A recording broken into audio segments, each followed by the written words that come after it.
Hi friends, आज जो Bihar civil code Hindi के लिए प्रैक्टिस सेट जो ये हमारा 10 होने वाला है। इससे पहले जो हमारा 9 प्रैक्टिस सेट हो चुका है। यदि वो वाला प्रैक्टिस सेट नहीं देखे हैं तो वीडियो के डिस्क्रिप्शन में टेलीग्राम का लिंक दिया गया है, वहां से जुड़कर पिछले से वीडियो को देख सकते हैं। हम वही प्रश्न करवाए हैं जो कि किसी न किसी एग्जाम में पूछा हुआ प्रश्न है, जो कि आगे भी पूछने की ज्यादा संभावना बनती है। तो जाइए, सबसे पहले चैनल को सब्सक्राइब करके बेल आइकन को प्रेस कर लीजिएगा ताकि बिहार सिविल कोड के रिलेटेड कोई भी अपडेट सबसे पहले आप तक पहुंच जाइएगा। तो चलिए बिना देरी करते हुए प्रश्न को स्टार्ट करते हैं।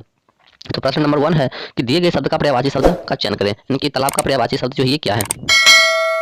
तो तालाब का पर्यायवाची शब्द होता है जैसे सरोवर हो गया, सर हो गया, ताल हो गया, पोखर हो गया। तो ये सब जो है तालाब का पर्यायवाची शब्द होता है। तो ऑप्शन के अनुसार जो इस प्रश्न का बिल्कुल सही आंसर जो ऑप्शन बी हो जाएगा, पोखर। क्या हो जाएगा? तो ये जो है पोखर हो जाएगा। चलिए देखते हैं नेक्स्ट प्रश्न को। चलिए नेक्स्ट प्रश्न है 2 नंबर की, दिए गए शब्द का विलोम चुनें। कि खड़ा का विलोम शब्द जो ये क्या होगा। खड़ा का विलोम शब्द जो है ये क्या होने वाला है। देखो, खड़ा का विलोम शब्द जैसे खोटा होता है, जैसे नकली जिसे कहते हैं और जाली भी कहते हैं, ठीक है। तो खड़ा का विलोम शब्द यहाँ पर क्या हो जाएगा, तो यहाँ खोटा हो जाएगा। देखो, खोटा का मतलब क्या होगा, जैसे नकली हो गया, जाली हो गया, इसी को हम लोग जो है ना खोटा या नकली जाली सभी कहते हैं, ठीक है। चलिए देखते हैं नेक्स्ट प्रश्न को। चलिए नेक्स्ट प्रश्न है 3 नंबर की, सही वर्तनी वाले शब्द का चयन करें। देखिए इसमें से ऐसा कौन सा स्पेलिंग है जो कि वो बिल्कुल सही लिखा हुआ है।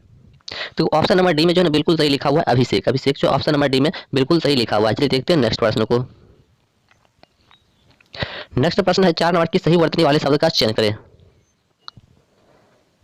देखो, विस्तार का सही स्पेलिंग जो है ऑप्शन नंबर ए में जो बिल्कुल सही लिखा हुआ है, ठीक है। कहाँ पर लिखा हुआ है? ऑप्शन नंबर ए में जो विस्तार बिल्कुल सही लिखा हुआ है। चलिए देखते हैं नेक्स्ट प्रश्न को। अगला प्रश्न जो कि 5 नंबर प्रश्न की, दिए गए वाक्यांश के लिए एक शब्द दीजिए। अच्छे चरित्र वाला के लिए एक शब्द जो है क्या होगा।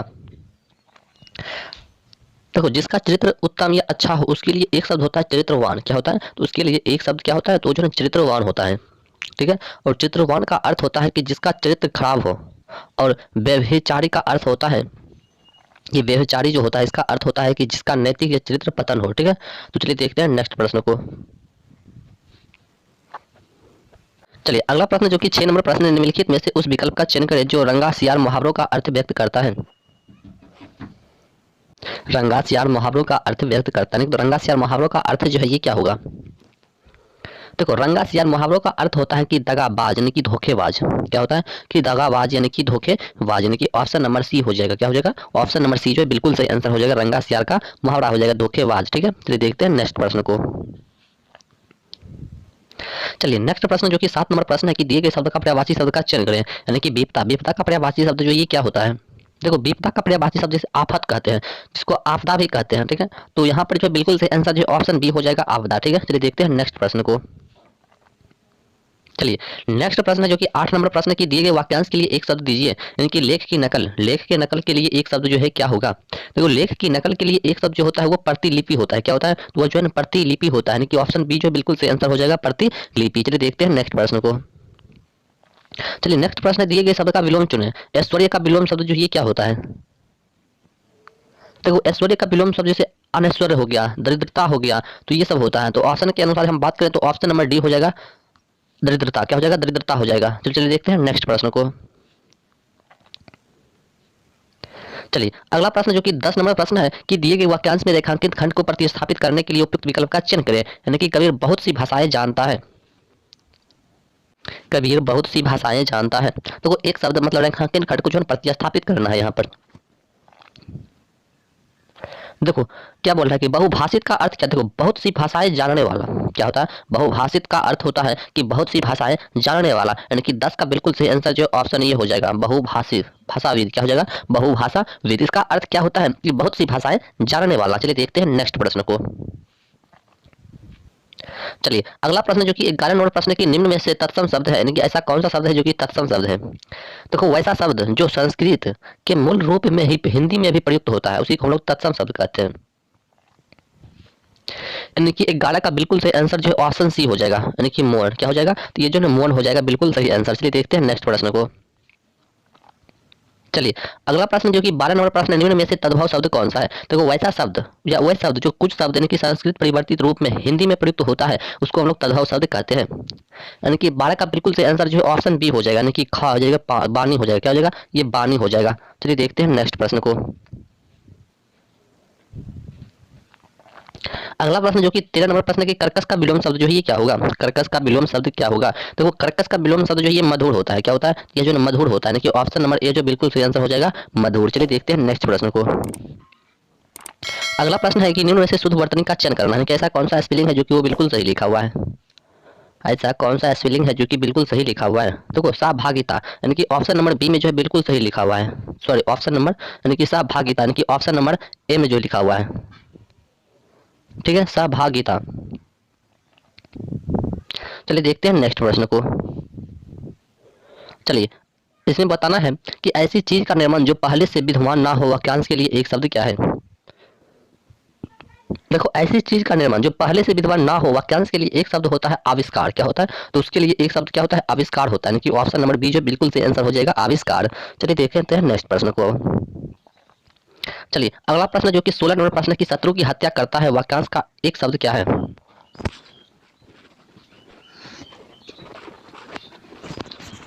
शत्रु की हत्या करता है, वाक्यांश का एक शब्द क्या है।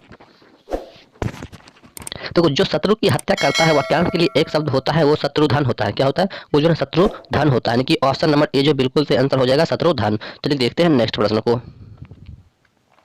चलिए अगला प्रश्न जो कि 17 नंबर प्रश्न है कि अम्बक का पर्यायवाची शब्द है, यानी कि अम्बक का पर्यायवाची शब्द जो है ये क्या होने वाला है।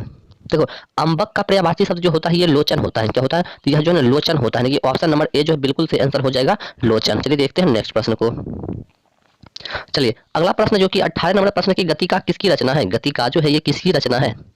देखो, गति का जो है ये निराला की रचना है। किसकी रचना है, ये निराला की रचना है। और निराला का पूरा नाम जो होता है ये सूर्यकांत त्रिपाठी निराला है। क्या है, सूर्यकांत त्रिपाठी निराला है, इसे भी याद रखिएगा। और गीतिका ये निराला की रचना है, तो ऑप्शन नंबर ए जो है बिल्कुल से आंसर हो जाएगा, निराला। और निराला का पूर्ण रूप क्या है, तो क्या है, तो सूर्यकांत त्रिपाठी निराला, इसे भी याद रखना है। चलिए देखते हैं नेक्स्ट प्रश्न को। चलिए अगला प्रश्न जो कि 19 नंबर प्रश्न की माली का स्त्रीलिंग रूप क्या है। माली का स्त्रीलिंग रूप जो है ये क्या है। देखो, माली का स्त्रीलिंग रूप होता है मालिन। क्या होता है, तो यह जो है मालिन होता है, ठीक है, यानी कि ऑप्शन नंबर सी हो जाएगा, मालिन। चलिए देखते हैं नेक्स्ट प्रश्न को। चलिए वर्ज्य क्या क्या क्या है यहाँ पर, वर्ज्य का समानार्थी मतलब अर्थ बताना है। वर्ज्य का समानार्थी अर्थ क्या है।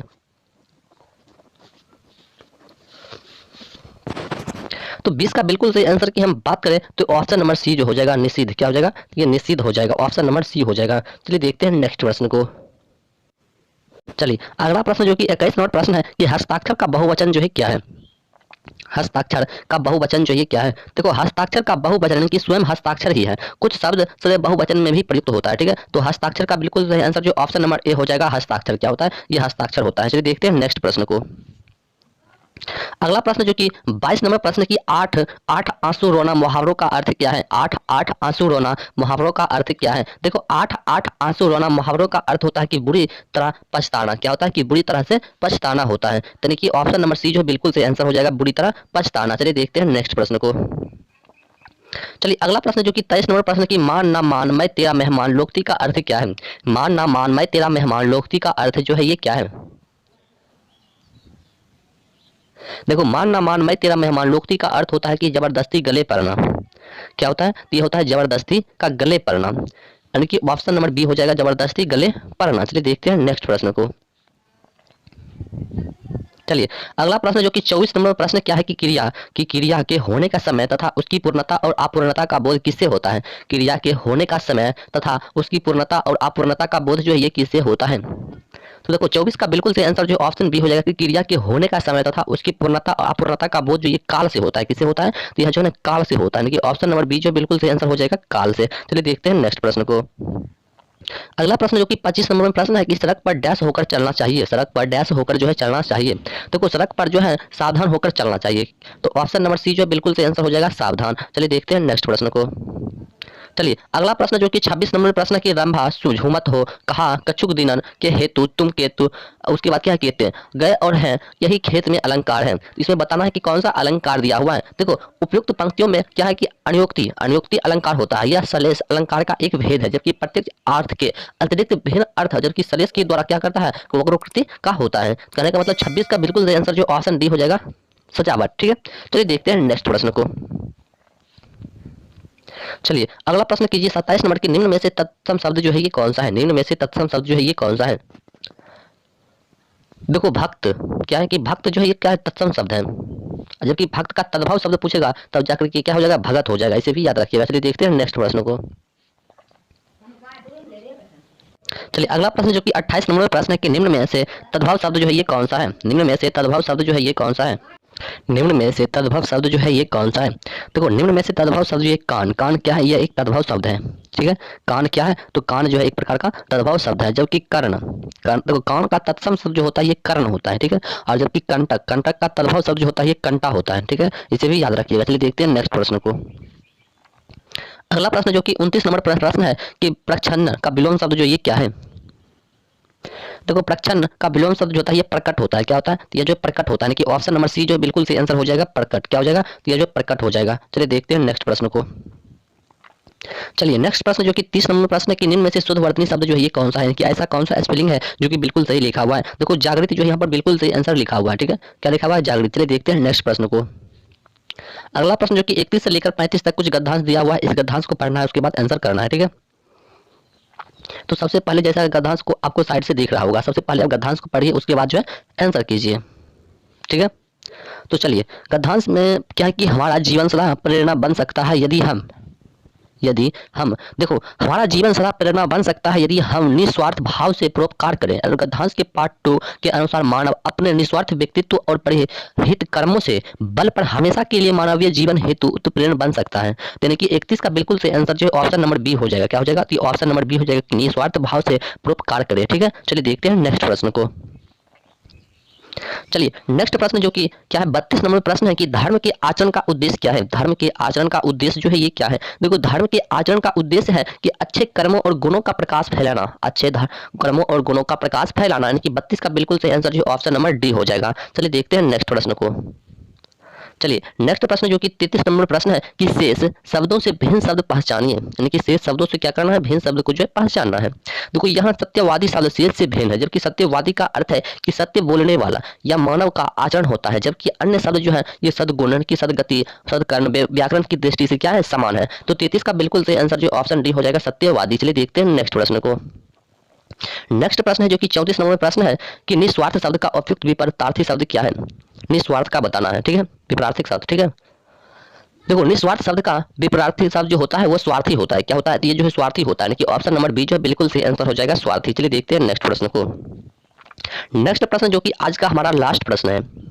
ठीक है, लास्ट प्रश्न क्या है 35 नंबर है कि पठांश में प्रयुक्त मतलब आध्यात्मिक शब्द किन उपसर्ग प्रत्ययों से बना हुआ है? ठीक है, ये बताना है। देखो आध्यात्मिक शब्द का उपसर्ग जो है ये अघात्म तथा प्रत्यय है। कहने का मतलब एक। ठीक है, तो कहने का मतलब 35 का बिल्कुल सही आंसर जो ऑप्शन नंबर ए हो जाएगा कि सोत्यम और आइक। ठीक है, प्लस एक। तो इस प्रश्न का बिल्कुल सही आंसर जो ऑप्शन नंबर ए हो जाएगा। ठीक है, तो यदि वीडियो अच्छा लगा हो तो चैनल को लाइक एंड सब्सक्राइब कर ले। तो चलिए मिलते हैं नेक्स्ट वीडियो में, तब तक के लिए जय हिंद, जय भारत।